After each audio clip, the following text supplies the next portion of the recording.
안녕하십니까. 애니메이션 제작자협회 정책 공과위원장을 맡고 있는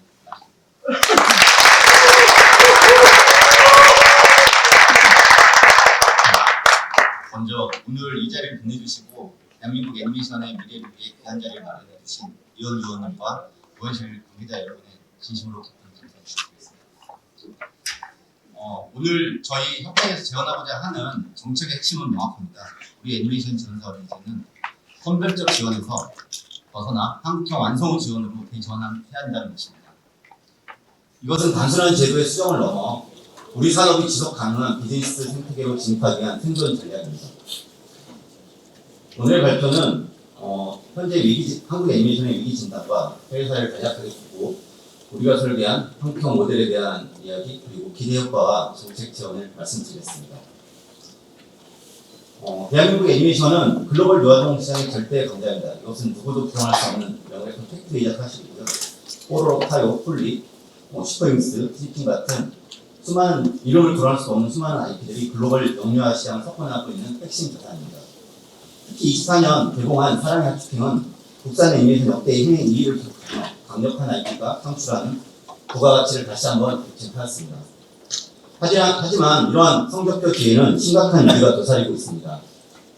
2025년 박스 오피스를 보면 외산 애니메이션의 안방 점령이 크게 달했습니다.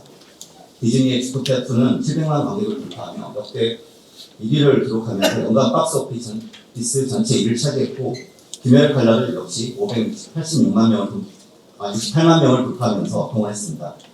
박스 오피스 10위 안에 3개의 애니메이션이 등록되었지만 국산 애니메이션은 부재한 상황입니다. 2025년은 캐리원으로 시작해서 끝난 한 해라고 봐도 될 것 같습니다. 이를 통해 한국의 문화가 세계적으로 주목받게 되었고 애니메이션이 가지고 있는 저력을 많은 국민들이 알게 되었다는 긍정적인 면도 있는 것 같습니다. 하지만 제작비를 투자한 넷플릭스와 이를 개발한 소니가 모든 가치를 가져갔다고 봐야 할 것입니다. 국내 애니메이션 산업은 이러한 성과에서 어떠한 혜택도 받을 수 없는 상황에 처해 있습니다. 이는 2030 세대를 포함한 가족 전체를 공략할 수 있는 국산 애니메이션 제작의 부재가 산업의 경쟁력 약화와 위기로 연결되고 있는 뼈아픈 현실입니다. 국내 제작사의 위기는 더욱 심각합니다. 제작사의 90% 이상이 영세 중소기업인 상황에서 제작업가 상승과 투자 심리 위축으로 인한 유동성 위기로 인해 제작 분야에 속출하고 있습니다. 이는 수치로도 나타나는데 2019년 대비 2024년 상반기 수출액이 42.5% 감소했다는 점에 기사도 있습니다. 이런 현상이 반영되면서 국내 방송 사업자들도 애니메이션 작품 수급에 어려움이 발생하고 있다고 토로하고 있습니다. 이러한 위기를 세 가지 면에서 보면 공공 지원의 제도적 한계가 이미 달했고 애니메이션 전문 펀드의 미비 그리고 민간 투자의 설정이 복합적으로 맞물려 일어나고 있는 현상이라고 봅니다. 물론 희망도 있습니다. 한국 제작팀이 주도한 킹 오브 킹스가 북미에서 한국 영화 흥행 역대 1위를 기록하고 국내 131만 명의 관객을 달성하면서 고퀄리티 IP의 글로벌 투명성을 확인했습니다.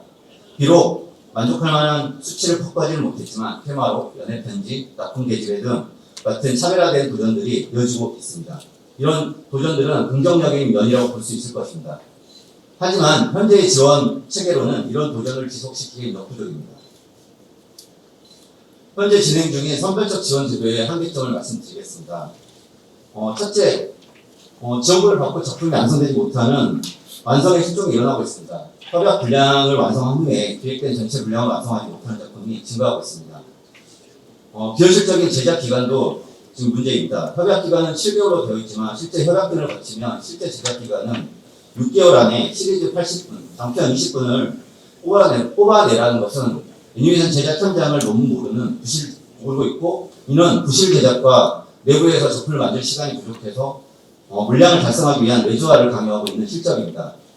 또한 본편과 IP 원작, 청장년 대상 작품에 대한 근거 없는 지원금 차별화와 시리즈와 장편의 협약 분량 차이에 대한 근거가 부족하고 애니메이션 산업의 특성 중 하나인 장기 시즌을 통한 브랜드 인지도를 만들어내야 하는 시리즈 특성을 무시하고 신규 IP를 우대하면서 현재의 구조적 산업 리스크를 계속해서 키워내고 있습니다. 연일에 연초에 공모전이 벌어지면서 사활을 벌여야 하는 현재의 지원 체계 안에서는 경영 불안정성과 장기적인 개발에 대한 계획을 세울 수가 없습니다.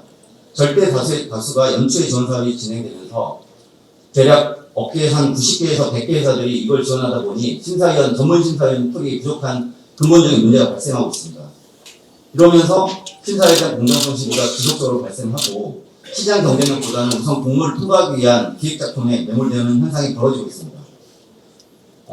이런 우리의 국내 지원 체계와 달리 해외에서는 사례를 간략하게 살펴보겠습니다. 프랑스는 CNC에서는 흥행 실적에 따라서 제작비를 자동 적립해주는 자동 지원 배정이 있고요. 캐나다 같은 경우는 완성 후 제작비를 환급해주는 제도를 시행하고 있으면서 초기에 부족한 자금을 정부 보증을 통해서 은행에서 제작비를 먼저 빌려주는 브릿지론을 실행하고 있습니다. 이런 해외 사례처럼 우리도 이제는 완성과 데이터에 기반해서 지원을 하는 시스템으로 전환을 해야 합니다. 해외 이런 지원 사업들에 대해서는 추가적인 연구 자료나 논문들이 많기 때문에 간략하게 넘어가겠습니다. 다음 페이지입니다.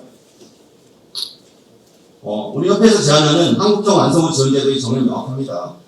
정부 보증으로 적금을 조달해서 완성 후 검증을 통과하면 지원을 해주자는 데 그 목적을 가지고 있습니다.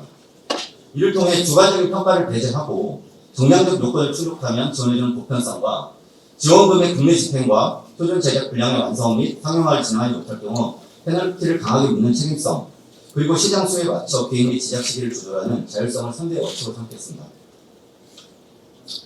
기본 지원 자격은 한국인이 지배하는 독립제작사로 한정하고 지원금은 100% 국내 집행을 하며 총 제작비의 30% 이상을 국내에서 인건비 지출을 의무화하여 공적 자금의 해외 유출을 원천 봉쇄하고 또한 기준 없는 제작 분량이 아닌 표준 제작 분량을 설정하여 공정한 룰이 만들어질 수 있도록 하겠습니다.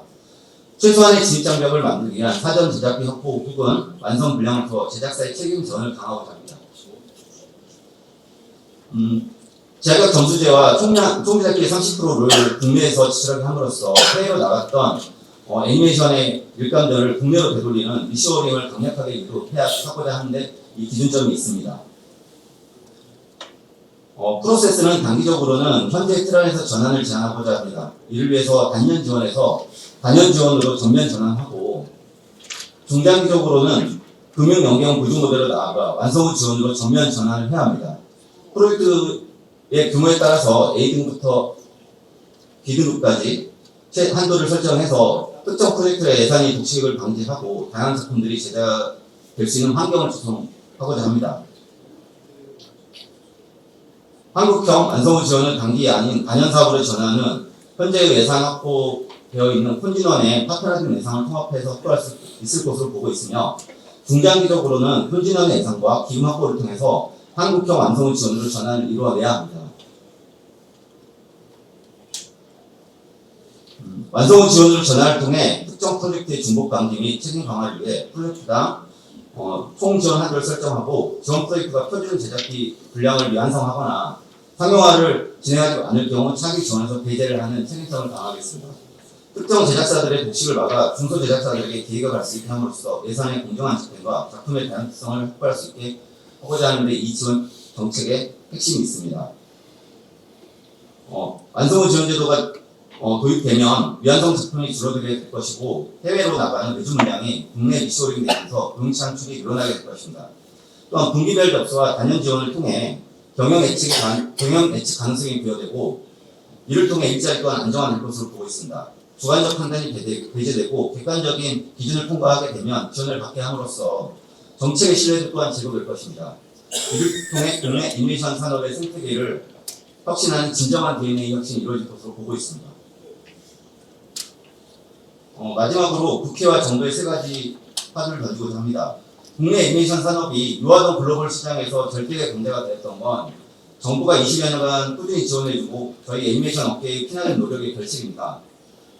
하지만 현재 예산 수준 2억대에서 잘라내가지고 가족용 글로벌 가족용이라든지 성장형 애니메이션을 지원하기에는 예산이 통으로 부족합니다.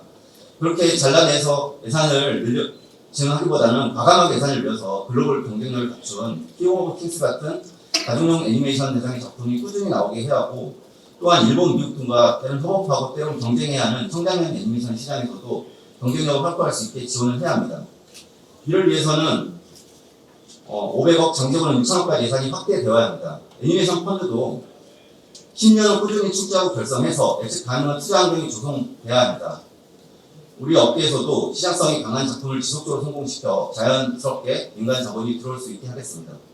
정부에서 민간이 애니메이션에 대한 출자 시 혜택을 줄 수 있는 방안을 마련해 주셨으면 합니다. 지난 20여 년간의 지원이 현재 한국 애니메이션이 글로벌 영유아 시장에서 절대가 강자가 되었듯이 최소 10년은 인내를 가지고 지원을 해주시면 시장의 가장 큰 가족용 애니메이션과 청장년 애니메이션 시장에서 경쟁력을 추가로 확보하고 K 애니메이션이 글로벌 강자가 될 것입니다. 이제는 한국형 완성호 지원으로 패러다임을 대전환하면서 예산의 대규모 확대와 애니메이션 전문 펀드의 꾸준한 확충, 그리고 우리 업계의 절실한 노력을 통해 K 애니메이션이 글로벌 주류로 들어갈 수 있도록 의원님들과 정부 관계자분들의 강력한 결단과 지원을 간곡히 부탁드리겠습니다. 감사합니다. 경청해 주셔서 감사합니다.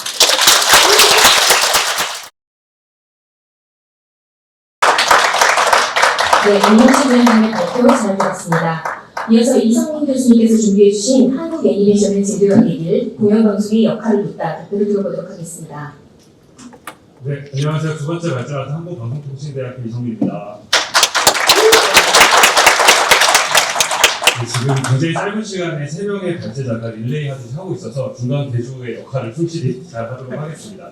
일단 오늘 그래도 할 말은 해야 되겠고, 오늘 너무 떨리는 것은 한국 애니메이션의 어떻게 시작을 여겼던 거장부터 한국 애니메이션의 미래를 열어가는 젊은 창작자들까지 함께 모인 자리에서 우리 애니메이션 미래에 대해서 말씀을 드릴 수 있어서 너무나 영광입니다. 그리고 오늘 같이 귀한 자리에 마련해 주신 이현주 의원님과 의원실의 관계자분들께도 다시 한번 감사의 말씀 드립니다.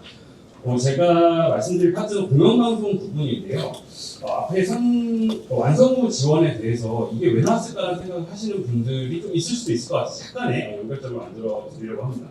한국 애니메이션 산업은 사실은 민간의 노력과 정부의 지원의 어떤 결합으로 그래도 현재의 도약을 이루었다라고 말씀드릴 수 있을 것 같습니다. 그런데 사실 지금 애니메이션 산업 환경의 OTT 중심으로 굉장히 바뀌었고 글로벌 시장도 굉장히 빠르게 변하고 있고 유튜브와 숏폼의 영향을 커지고 있는 상황에서 우리가 다음 단계로 넘어가기 위해서 우리가 지원제도의 정치적인 틀을 바꿔야 된다는 고민들이 있는 것입니다. 그런데 기존의 콘텐츠 진흥을 중심으로 했던 선지원 방식의 제작 지원이 분명히 토양을 만드는 데 분명히 기여를 했고 거기에서 방송의 역할은 그렇게 만들어진 프로그램들이 이제 판로를 개척할 수 있는 최소한의 노출을 보장하는 형태로 제도가 안정되어 있었습니다. 그런데 사실 여기서는 정말 최소 수준만을 지원하고 그치는 거죠. 그러니까 우리가 지금 기대하는 것은 글로벌 경쟁력을 갖추는 수준으로 레벨업을 해야 되고 스케일업을 해야 되는데 그걸 위한 지원 구조가 우리가 되어 있는가라는 질문을 던지고 있는 겁니다. 그래서 차라리 제대로 완성된 작품의 지원을 하는 형태로 책임성을 키우고 좋은 작품을 만들어지게 하자라는 게 앞에 첫 번째 발제입니다.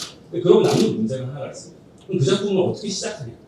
누군가 시작을 해줘야 되는데 과거에는 콘텐츠진흥원의 지원 사업을 받아서 시작을 하고 그 다음에 이제 일이 돌아가는 구조입니다. 그러니까 방송사는 뒤에 들어와서 방영권을 사서 최소한의 편성을 해주면 돌아가는 구조고 대신에 사업자들은 열심히 IP 비즈니스 해서 사업을 키워서 지금까지 많은 성장들을 해오신 거였어요. 그러니까 최소한의 초기 자금을 주고 알아서 성장해오면 되는 구조였습니다. 그런데 지금은 사실은 글로벌 경쟁에서 필요한 애니메이션 규모는 훨씬 커졌는데 그럼 시작을 차라리 더 공적인 주체가 책임성을 가지고 시작을 하고 그 다음에 그것을 책임있게 완성해서 스케일업 하자라는 게 완성 지원 제도가 돌아가기 위한 전제입니다. 그러려면 그 역할을 누군가 해줘야 됩니다. 그리고 저는 그 역할을 그래도 공영방송이 해줄 수 있지 않을까라는 질문을 답은 발제됩니다.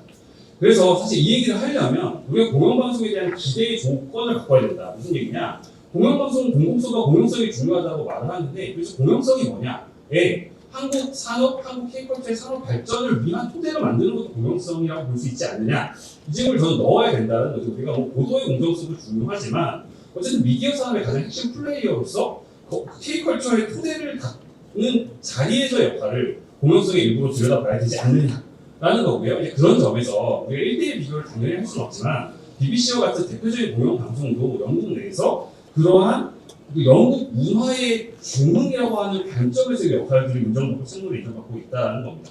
그런데 그렇게 해서 BBC는 뭘 하느냐? 글로벌 비즈니스를 합니다. 적극적으로 굉장히 잘. 물론 이제 KBS는 여러 가지 어렵게 못하지만 BBC는 그렇게 해서 굉장히 민간 사업 글로벌 유통에 굉장히 많은 투자를 하고 그걸 수익화를 하는 것 자체가 국민에게 부여받은 공영적인 책무를 다하는 것이라고 인정을 받습니다. 그러면 그 애니메이션 특히나 이제 키즈 콘텐츠가 주가 되는 애니메이션 산업을 지금 현재 상황을 좀 볼 필요가 있는데요. 전 세계적으로 커미셔닝이라는 표현은 이제 시작을 하는 투자를 의미한다고 봐주시면 됩니다. 단순히 방역권만 사서 투자해서 그냥 틀기만 하는 역할이 아니라 내가 적극적으로 기획 단계부터 돈을 넣고 참여해서 시작하게 하는 역할을 하는 사업자가 줄고 있다.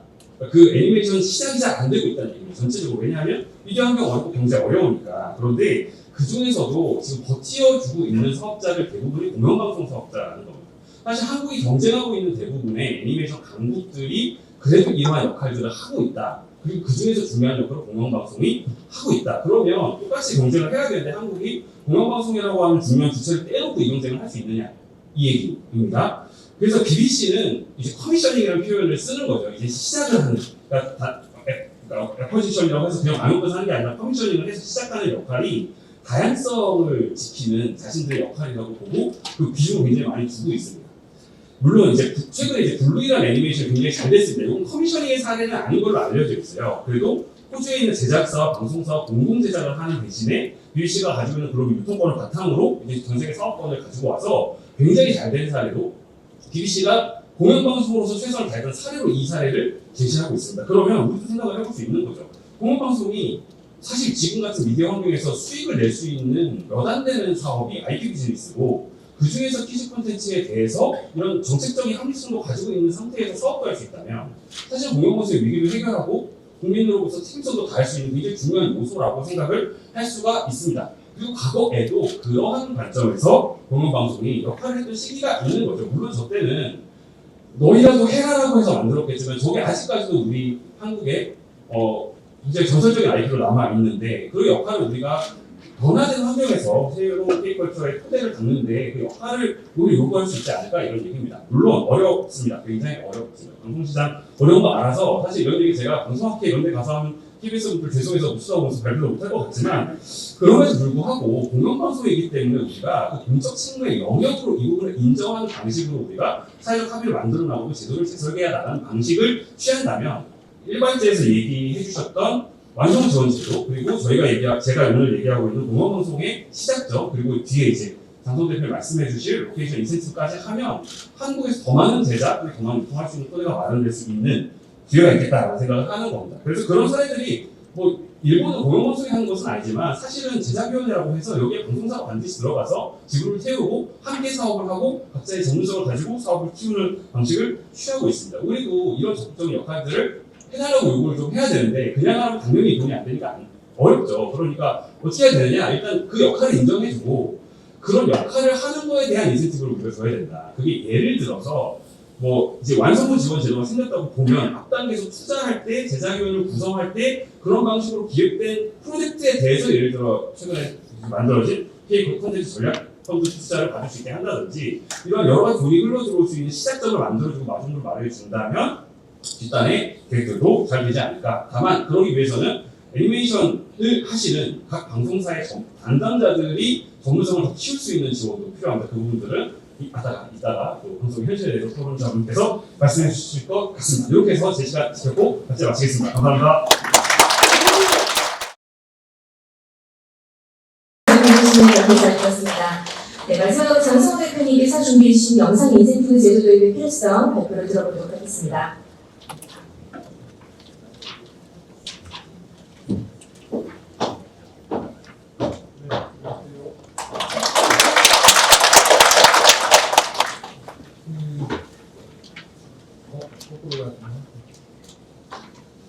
이게 아마 제가 말씀드리려고 하는 게 임만식 위원장님이 말씀하신 완성도 지원과 좀 비슷한 사례로 들리실 수 있는데 저는 글로벌 기준에서 어떤 상황들이 벌어지고 있고 저희의 현실적 어떤 좀 되짚은 볼 필요가 있어서 준비했습니다. 사실 지금 뭐 K 콘텐츠들이 굉장히 큰 위상과 성과를 내고 있는 건 사실이긴 한데 애니메이션에서는 과연 그러고 있는가 생각해 보면 저희는 캐대형 때문에 약간 착시를 하고 있어요.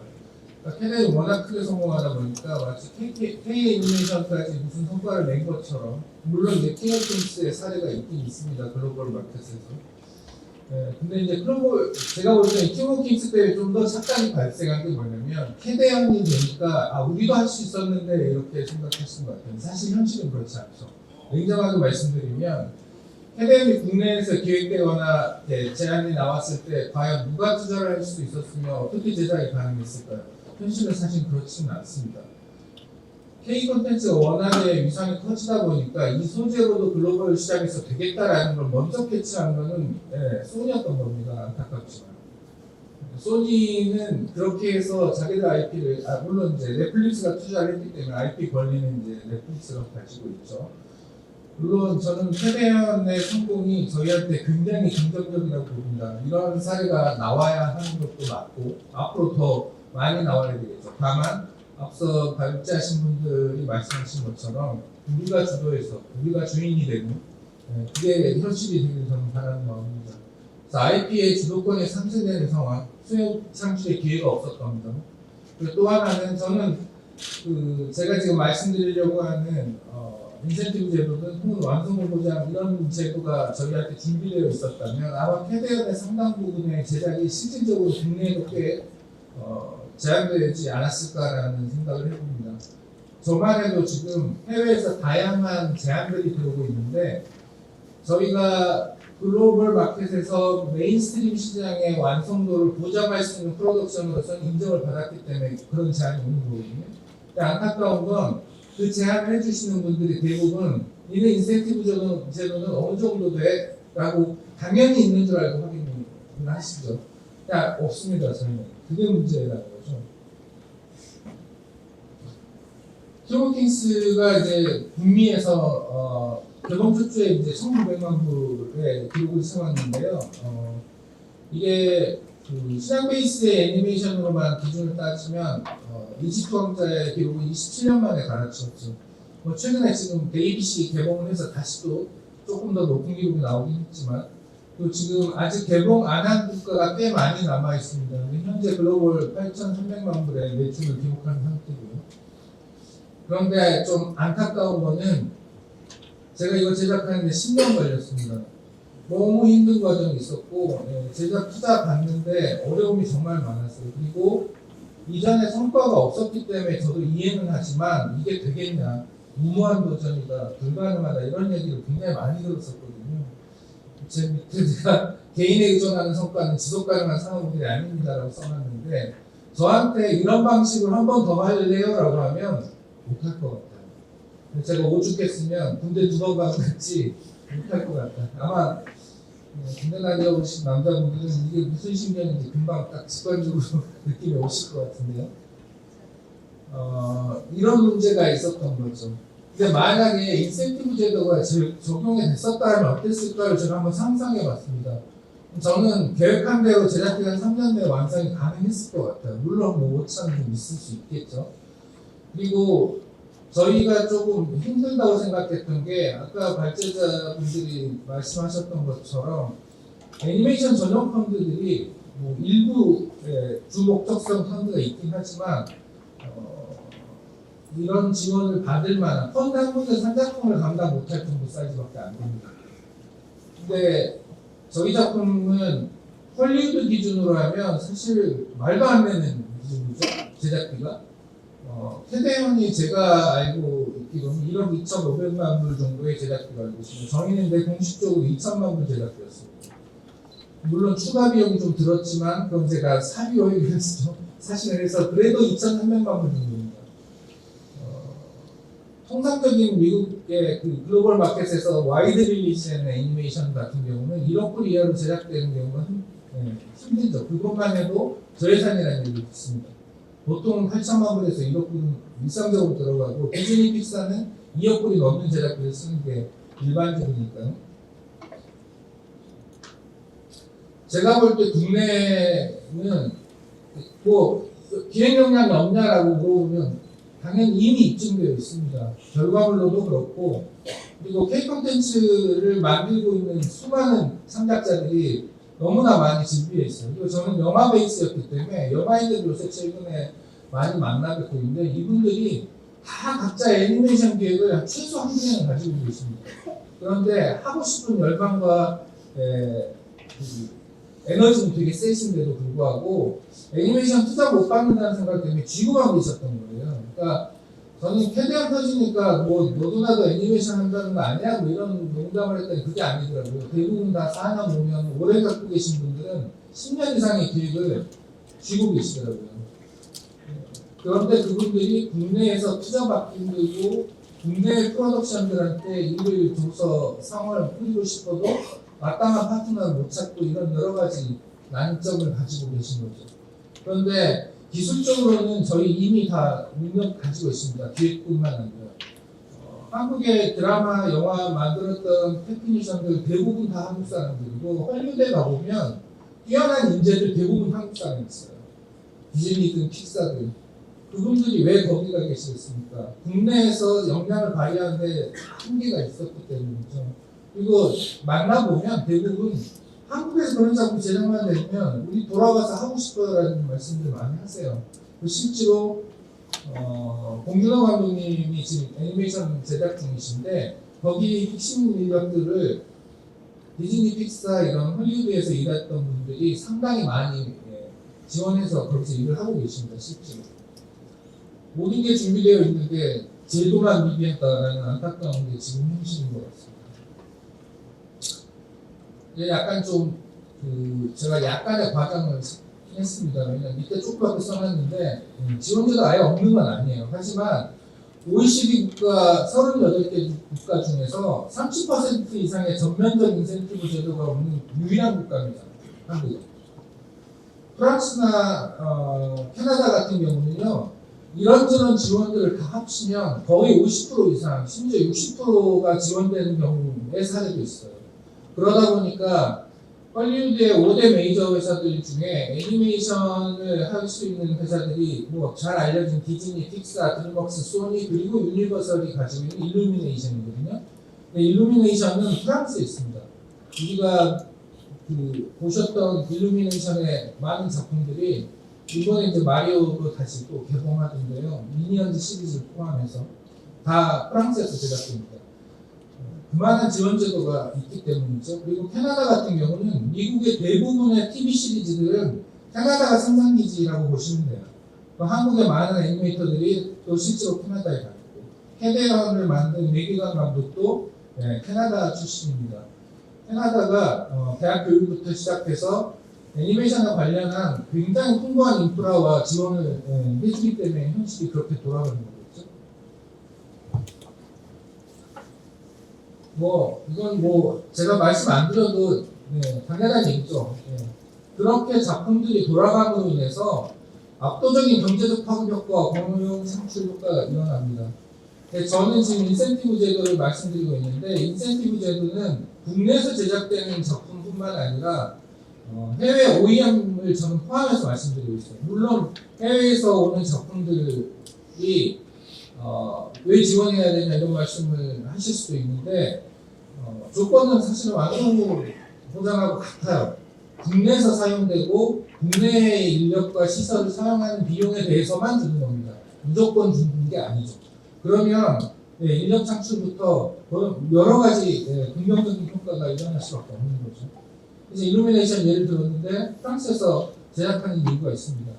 또 소니 이미지웍스는 애니메이션 파트뿐만 아니라 시각 효과로도 유명한 회사인데 캐나다, 호주 여러 회사에 브랜치를 두고 그 인센티브 제도의 효과를 가져가고 있습니다.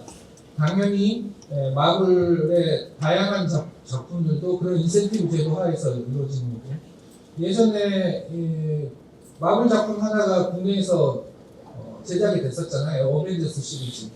그때 우리가 인센티브 제도, 지원 제도가 없었기 때문에 영진이가 한국관광공사하고 협의를 했어요. 그래서 관광 홍보용 비용을 그런 방식으로 지원하는 협의를 함으로써 국내에 와서 촬영을 했던 겁니다. 근데 그때 당시에 영진이 혹은 많은 영화인들이 이렇게라도 하나의 성과를 혹은 사례를 만들어 놓으면 정책 기반이 될 거다라는 희망을 갖고 했던 겁니다. 그런데 일회성으로 끝났죠. 이후에 저도 과거에 영화진흥위원회 기술자문위원으로 꽤 많은 활동을 했던 시절이 있었는데 제가 이걸 제도화하기 위해서 정말 많은 노력을 했는데 저뿐만 아니라 많은 위원님들이 제도화되는데 실패해서 10년 넘게 노력했거든요.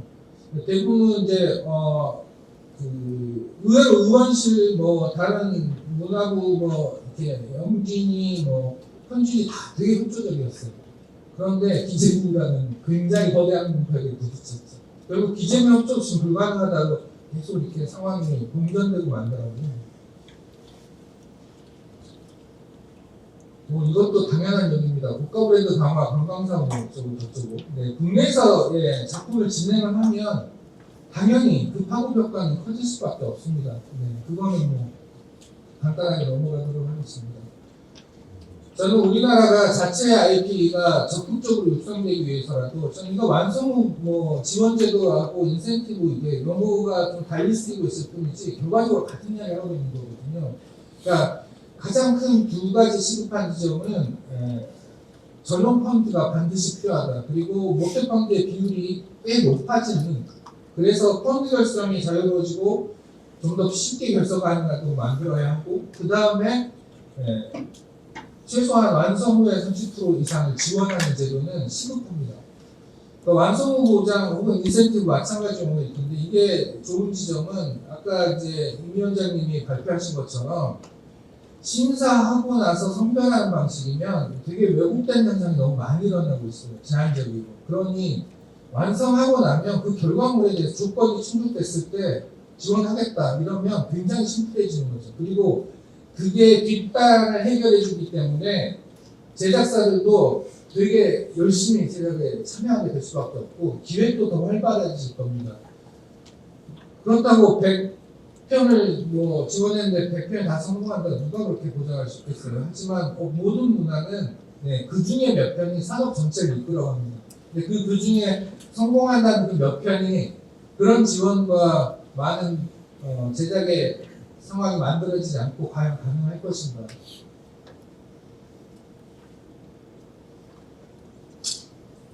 같은 이야기를 반복하는 것 같아서 넘어가겠습니다. 제가 볼 때는 인센티브는 선택하는 옵션이 아니고요. 글로벌 마켓을 가기 위해서는 필수 조건입니다. 무조건적입니다. 저는 물론 앞으로도 계속 제가 자체 IP를 만들 거고 글로벌 마켓을 향해서 작품을 계속 꺼내놓긴 할 겁니다. 그런데 저 같은 도전을 하고 싶은 사람들이 더 많이 나와야 합니다. 그러기 위해서는 토대와 토양이 만들어져야 되고 해외에서도 우리한테 일을 주는 상황 안에서 인력들과 인프라들이 활성화되는 상황이어야 자체 IP가 똑같이 잘 만들어질 수 있는 거거든요. 그런 점을 잘 헤아려 주셨으면 하는 부탁 말씀을 드리겠습니다. 저는 여기까지 하겠습니다. 감사합니다.